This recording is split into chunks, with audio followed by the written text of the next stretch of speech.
चलिए स्टार्ट करते हैं। Yes ma'am. Law of independent assortment आप लोग को उस दिन मैंने बताया था, आई थिंक क्लियर हो गया था, फिर से एक बार रिपीट कर देती हूँ। लॉ ऑफ असॉर्टमेंट या इंडिपेंडेंट असॉर्टमेंट क्या होता है? The law of state that if the inheritance of more than one pair of character is studied stimulously, the factor of gene for each pair of character assort मतलब जुड़ना, assort out assort out जो जुड़ता नहीं है independently of the other pair, वो pair जिसे जो character है, जो जीन है, जो क्रोमोसोम है, जो जो पर्टिकुलर जो भी चीज है, वो जुड़ता नहीं है किसी अनदर पेयर से, क्योंकि ये इंडिपेंडेंट रहता है। What is the meaning of independent? क्योंकि स्वतंत्र रहना, फ्रीडम रहना हर किसी को पता है ना। तो जो जो जो कैरेक्टर इंडिपेंडेंटली अपने आप को रखे हैं, उसके अलावा दूसरा कैरेक्टर उसमें नहीं आया, तो वो कौन सा वन था? आर आर वाई वाई, जो small R R Y Y था। जितने भी वन रेशियो को बताते हैं, वो ये दिखाते हैं कि वो स्वतंत्र है, वो किसी के कंपैरिजन में नहीं है, कैरेक्टर में नहीं है, बट ये है कि इनकी जो मतलब जो क्वालिटीज होगी वो वैसी होगी। इनको कहना चाहिए जैसे कि रेड येलो, है ना। रेड येलो अगर है तो वो रेड येलो तो है, बट कैरेक्टर भी रेड येलो है। अगर दूसरा कोई येलो का आता है, कोई दूसरा पिया का आता है, तो वो वो कैरेक्टर शो नहीं करेगा। इंडिपेंडेंटली असॉर्टमेंट, इसे ही इंडिपेंडेंटली असॉर्टमेंट कहते हैं, क्योंकि वो अनदर पेयर से बिल्कुल डिफरेंट रहता है। According the principle of law, the two factor of each character assort or separate independently of the factor is other character at the time of gamete formation and get randomly rearranged in the offspring। ये क्या करेगा? अपने factors को, each factor को assort करेगा, या फिर कहना चाहिए सेपरेट करेगा from the independently the factor of the character at the time of gamete, जब गैमेट को चुनना होगा, जब गैमेट को फॉर्मेट करना पड़ेगा या फॉर्मेशन की कंडीशन में वो जोड़ेगा। मेरी वॉइस क्लियर आ रही है दोनों को? Yes Yes, ma'am. ma'am. Okay, to explain this Mendel's cross, two pie plant, pear plant, on the having of yellow color and the round seed, and other having wrinkled and a green seed, any dihybrid cross. All the plant in a F1 generation had round and the yellow seed in reverse that the dominant allele. For the two genes expression themselves in the same way as the head when they were separate in a monohybrid cross.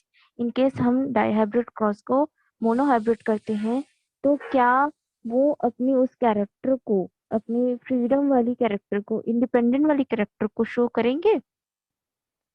In case हमने dihybrid cross किया, अब हमने monohybrid cross किया, तो क्या वो dihybrid cross हुए जो एलील हैं, जो कैरेक्टर हैं, जो स्पीशीज हैं, या जो भी है, वो मोनोहाइब्रिड क्रॉस करने के बाद अपने इंडिपेंडेंट चीज को दिखा पाएंगे? यस और नो? यस मैम, क्योंकि वो तो इंडिपेंडेंट है ना, और जहाँ पर भी जाएंगे वो इंडिपेंडेंट ही रहेंगे। हम्म। Apparently, the presence of one the presence of one of the dominant allele did not influence the effect of other। अगर कोई डोमिनेंट है तो वो अदर इफेक्ट को नहीं करेगा, वो इन्फ्लुएंस नहीं करेगा, वो किसी चीज को कनेक्ट नहीं करेगा, क्योंकि वो इंडिपेंडेंट है। F1 plant, when the self-pollinator produce for kind of plant in F2 generation in the following proportion of 9:3:3:1। देखो, yellow round 9 ratio, yellow wrinkle 3 ratio, green round 3 ratio, green and wrinkle 1 ratio. Green and yellow colour cotyledon. Why? Cotyledon का मतलब क्या होता है? दो बीज या एक बीज? मैम, वो जो दो बीज पत्ती रहती है ना, जैसे हम्म चने में रहती है। हम्म जैसे मटर में भी रहती है ना। हाँ यस मैम। तो कॉटलिडीन का मतलब होता है जो दो बीज वाले होते हैं। तो सारे के सारे पिया हैं तो दोनों, मतलब सारे जो स्पीशीज हैं वो कॉटलिडीन कहलाएंगे। बट ये है इनके जो फैक्टर्स होंगे, जो कैरेक्टर होंगे वो अलग अलग होंगे। जीन फॉर येलो कलर, अगर येलो कलर आ रहा है तो इसका जो ग्रीन कलर वो कॉटलिडीन का वाई होगा। जीन फॉर ग्रीन कलर आ रहा है तो इसका जी यानी ग्रीन होगा। Gene for round character of cotyledon, round that means R for round. Gene for wrinkle character for cotyledon, ma'am आपके तो बुक में ना गलत दिया है कैसे? मैम। जैसे आपके इसमें एक में वो येलो वाले में वाई लिखा है, देन ग्रीन वाले में जी लिखा है, तो हम लोग की बुक में ना ग्रीन हाँ, वाले में स्मॉल वाई लिखा है।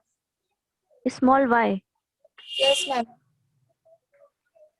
फिर उसी तरह जैसे यहाँ पर रिंकल में डब्ल्यू लिखा है, तो हम लोग का इसका स्मॉल आर लिखा है। मिस प्रिंट किस बुक में होना चाहिए?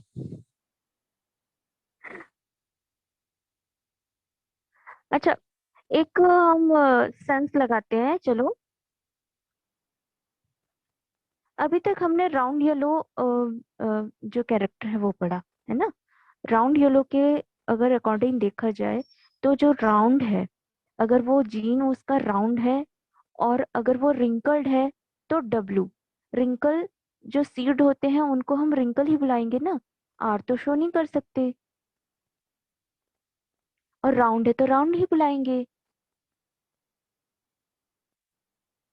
तो मिस प्रिंटिंग कहाँ हुआ है बताओ, मेरे या आपके? इन केस मैंने बोला कि मैम जाके, पर पूरी बुक में हाँ, तो जहाँ हमने पढ़ा है कि रिंकल को स्मॉल वाई से रिप्रेजेंट करते हैं, और येलो को मतलब कि वाई से मतलब रिप्रेजेंट करते हैं। रिंकल को स्मॉल आर से और राउंड को कैपिटल आर से। वो तो बेटा नाम दिए हैं, लेकिन जो जीन है ना वो तो वही शो कर रहा है जो वो है। जैसे एग्जाम्पल बता रही हूँ, आप आपके घर पर सरसों है ना। सरसों कितने टाइप की होती है? दो तीन टाइप की होती है, एक पीली, एक काली, एक सफेद। ठीक है। अगर पीली को मैं बोलूं कि ब्लैक कलर से शो करूं या उसके शॉर्टनिंग से शो करूं, तो फिर पीली है तो येलो ही होगी ना, उसको मैं ब्लैक तो नहीं बोल सकती। यहाँ पर जीन के बारे में कहा गया है, जीन दैट मीन्स जो वो शो कर रहा है वही वो जीन है, जो वो शो कर रहा है, मतलब जीनोटिप और फिनोटिप। यहाँ पर जीन का जो रिप्रेजेंटेशन है वो उसको शो कर रहा है। अगर बोल रहा है येलो कलर का सीड है, अगर मैं बोलूंगी पीला मटर लेके आओ तो पीला ही मटर देगा ना कोई भी। तो जीन शो कर रहा है यहाँ पर। Yes ma'am. ठीक है। आपने पढ़ा है, आई नो आपने पढ़ा है कि आपको देखो, ये जो पुनट चार्ट है ना, पुनट चार्ट के अकॉर्डिंग आप देखोगे कि येलो को येलो से शो किया है, रिंकल्ड को वाई से शो कर दिया है ना। बट यहाँ पर रिंकल्ड में रिंकल्ड इसका जीन है, ना कि इसका नेम है। दो पेरेंट है, आर आर वाई वाई, और एक रिंकल्ड है, small are small Y.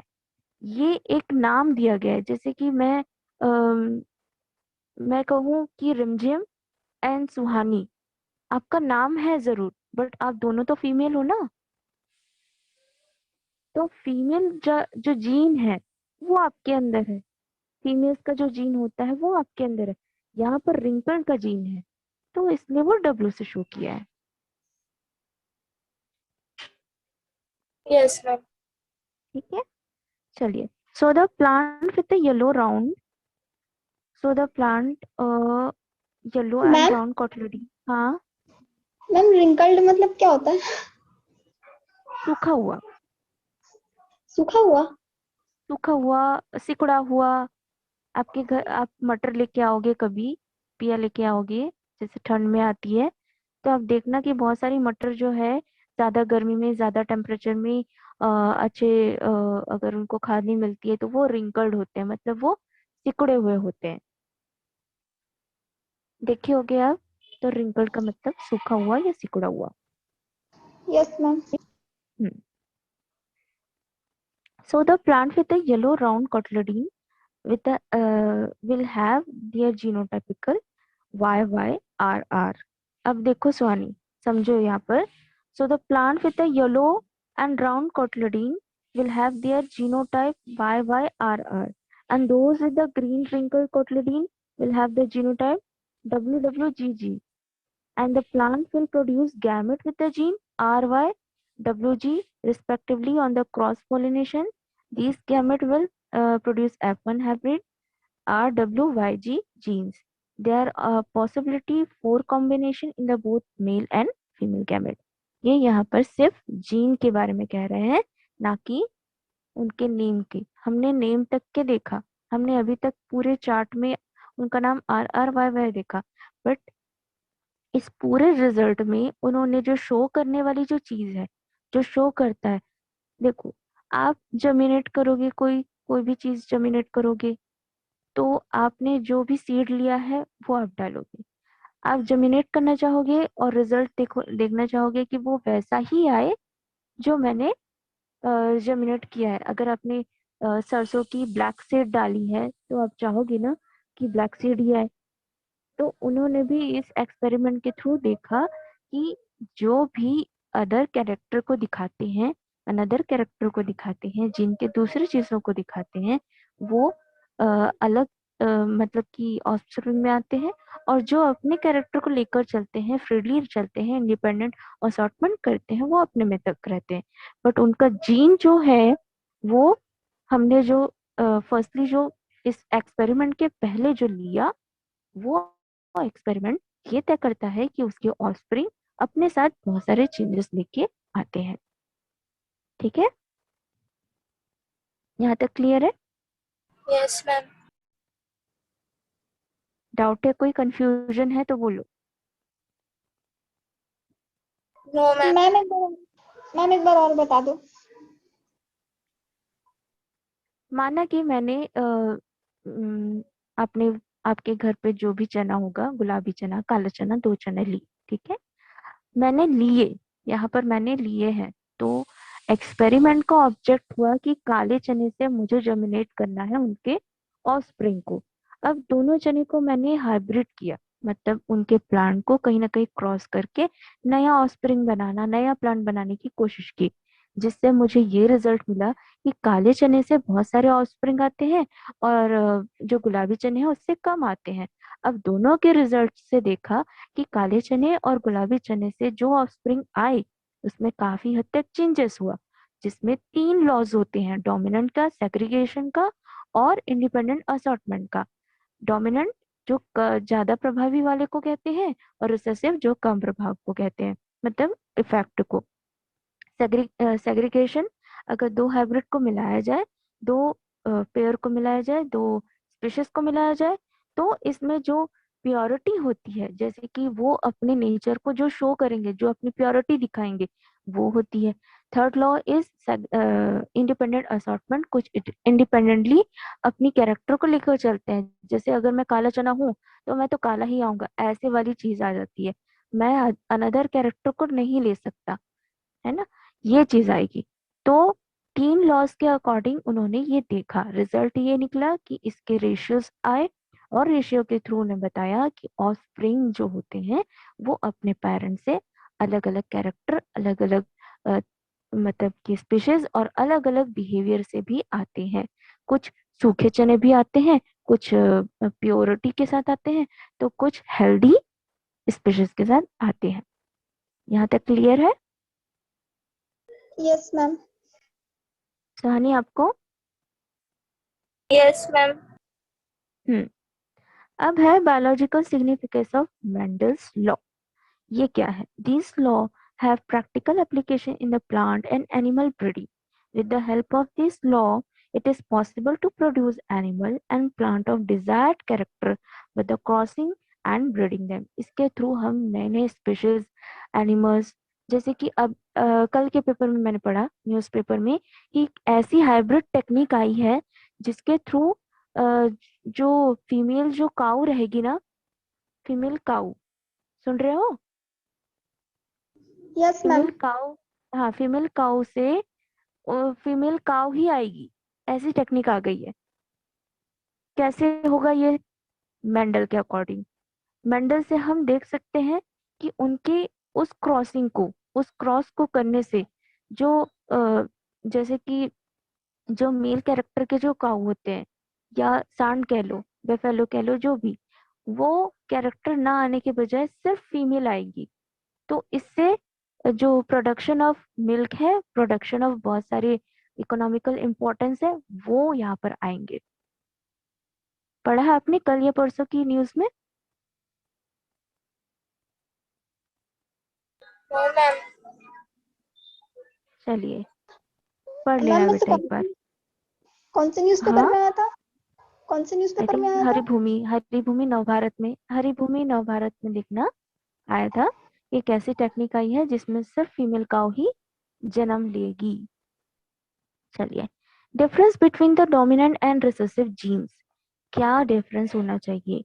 The dominant and recessive gene is able to express itself even the presence of its recessive allele. इसमें एक्सप्रेस करना, जो चीज एक्सप्रेस कर रहे हैं, itself even the presence of recessive allele, ये recessive allele को express करने के लिए डोमिनेंट जीन जो होती है वो हमेशा तैयार होती है, और डोमिनेंट एलील के फैक्टर को क्या करती है? कंप्लीट करती है पॉलीपेप्टाइड और enzyme for the expression its effect. वो हमारे प्रोटीन फैक्टर पर डिफेक्ट करता है, सॉरी मतलब बेस होता है। Recessive allele or the factor is unable to express its effect on the presence of dominant allele. देखो दोनों में बिल्कुल भी एकदम अपोजिट है। अगर वो डोमिनेंट है तो वो शो करेगी रिसेसिव को, और रिसेसिव है तो वो किसको करेगी? डोमिनेंट को। तो ये दोनों में एक अपोजिट फैक्टर होता है। रिसेसिव एलील और factor is unable to express its effect in the presence of dominant allele. The recessive allele forms an incomplete defective polypeptide or enzyme so that the expression consists of absence of the effect of dominant allele. Deviation from the Mendelism or the other pattern of inheritance. Deviation. What is the meaning of deviation? क्या करेंगे हम deviation से यहाँ पर? Ma'am change. Change. Narayan ji बोलो। Ma'am ये एलिकल का मतलब क्या हुआ? एलिकल, सॉरी एलील, मैम, ये हाँ एलिल। एलील तो मैंने स्टार्टिंग से बताया बेटा। एलील क्या होता है? जीन का वो चीज जिसमें दो फैक्टर दिखाएंगे, एक तो डोमिनेंट और एक तो recessive.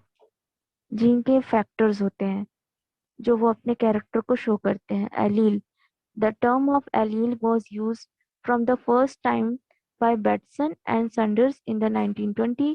They use the term allele for a pair of contrasting character in which one character is dominant and one character is recessive.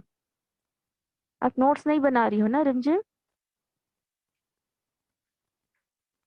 Yes ma'am. और कब आ रही हो स्कूल? मुझे चेक करना है आप लोग का notes.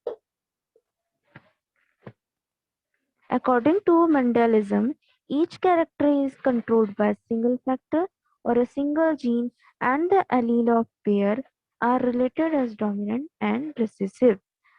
According to Mendelism, Mendelism के अकॉर्डिंग हम क्या करेंगे? डेविएशन के थ्रू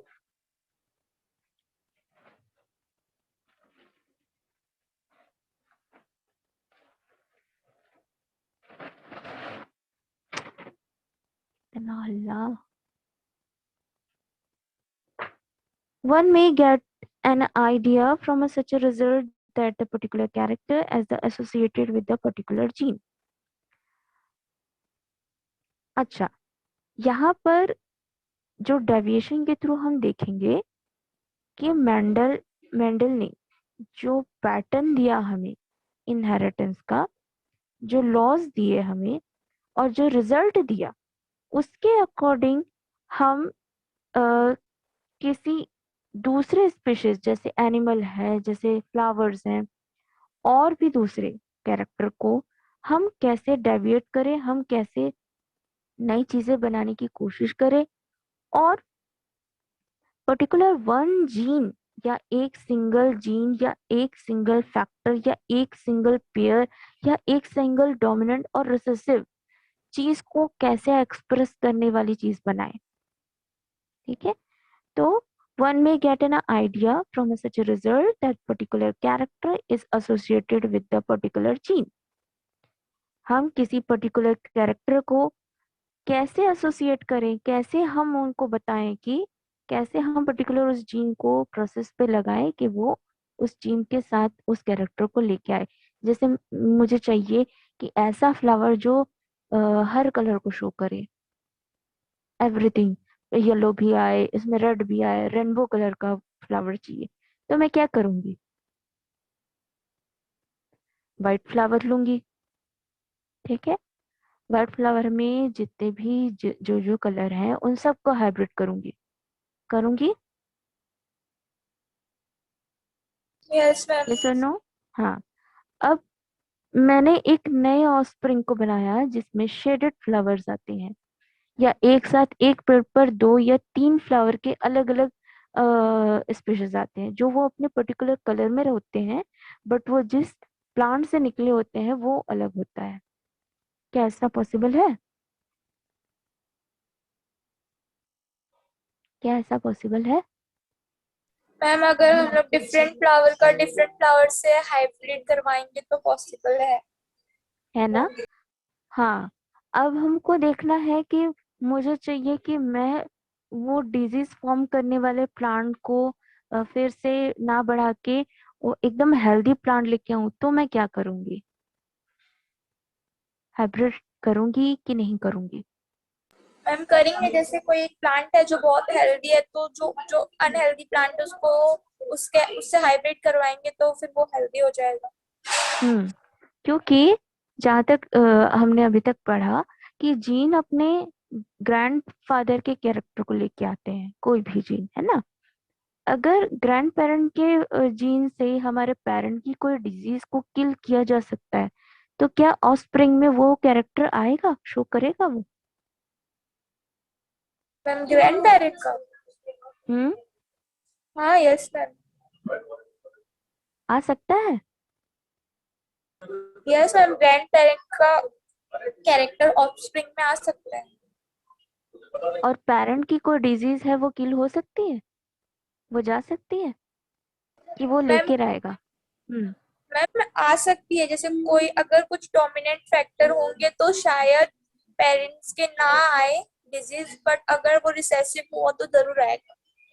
हम्म, क्योंकि देखो बेटा, अब मैं बोलूं कि आपको वो जो जेनेटिकल प्रॉब्लम है वो ना आए, तो इट्स नॉट पॉसिबल। हम किसी ट्रीटमेंट के थ्रू उसका ट्रीटमेंट करा सकते हैं, उस जेनेटिक्स प्रॉब्लम का हम ट्रीटमेंट करा सकते हैं, बट अगर वो हमारे जीन में आ गया है, वो किसी नेचर के थ्रू, बाय जीन के थ्रू, बाय फर्टिलाइजेशन के थ्रू आ गया है, तो हम उसे नेग्लेक्ट, आई मीन टू से वो किल नहीं हो सकता, क्योंकि वो कहीं ना कहीं डीएनए में, आरएनए में तो होगा ही, राइबोसोम में होगा ही, फैक्टर दिखेगा ही।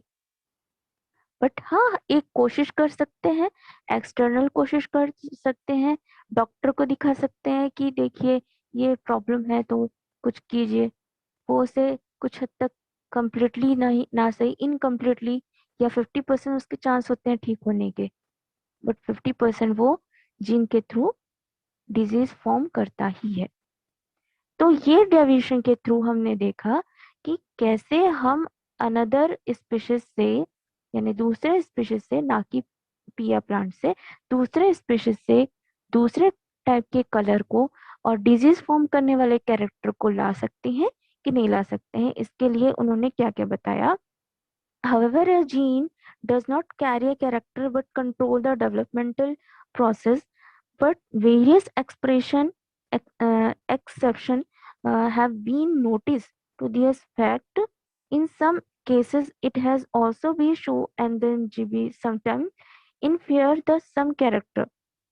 These genes interact with the other different ways and produce a phenotypically, which may be the result of interaction of these genes. This concept of interaction of gene was proposed by Bateson and is also known as factor hypothesis.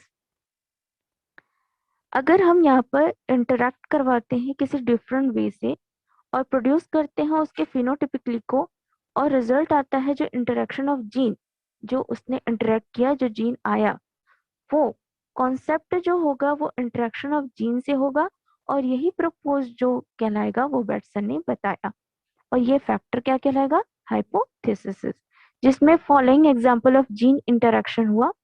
Interaction का मतलब क्या हो गया सुहानी? Ma'am fertilisation, मतलब कि interact होना, interaction मतलब एक तरह का। Incomplete dominant, critical appreciation of law of dominance. Incomplete dominance. Second is co-dominance. Very very very important. अच्छे से पढ़ो, अच्छे से याद करो। Co-dominant, incomplete dominant बहुत important है।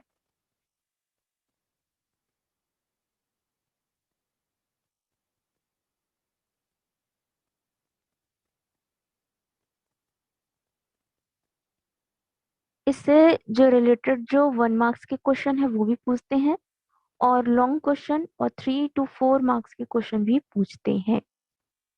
ठीक है। The large number of cross-breeding experiments have been conducted by Coherence, Sheckmark, Batson, Coherence, Sheckmark, Batson, and the associated with the variety of organisms.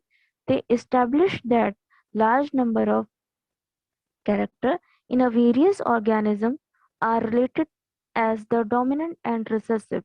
However, in many cases, dominance is the absent and the hybrid of F1 generation resemble neither parent but are more or less intermediate between the two. For example, in case of plant like snapdragon or the 4 o'clock plant Mirabilis jalpa, if red flower plant is crossed with white flower plant, then resulting is F1 hybrid possesses a flower of pink color and not red color as the pear plant. This resembles one parent much more closely than the other, but does not resemble it exactly, so it is called as incomplete dominance. क्या मतलब निकला इसका?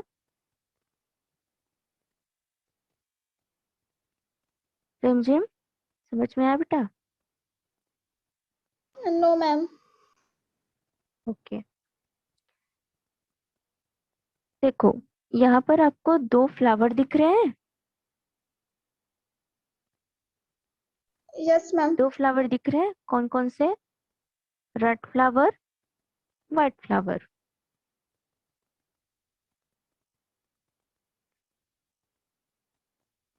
Red flower और white flower को cross करवाया गया, तो अगर इनका नाम आर आर और दूसरे का नाम स्मॉल आर है तो इनके क्रॉस से जो आया, जो जनरेशन आई, वो एक स्मॉल और एक कैपिटल आर को लेकर आई। ठीक है। अब क्रॉस करने के बाद इनका F2 जनरेशन देखने के लिए हम फिर से क्रॉस करवाए, तो कितनी जनरेशन आई? 4 कैरेक्टर वाली जनरेशन आई, जिसमें 25% F2, 50% पिंक और व्हाइट क्या था? 1। चलिए आज तो टाइम हो गया, इसे कल समझाऊंगी अच्छे से। ओके, नोट्स बनाते रहो सब। Yes ma'am. मैम बाकी सब्जेक्ट में भी हो रहा है क्या नोट? क्या बेटा? मैम बाकी सब्जेक्ट में भी ऐसे नोट्स चेक हो रहे हैं क्या? हो सकता है। चलिए लीव कीजिए।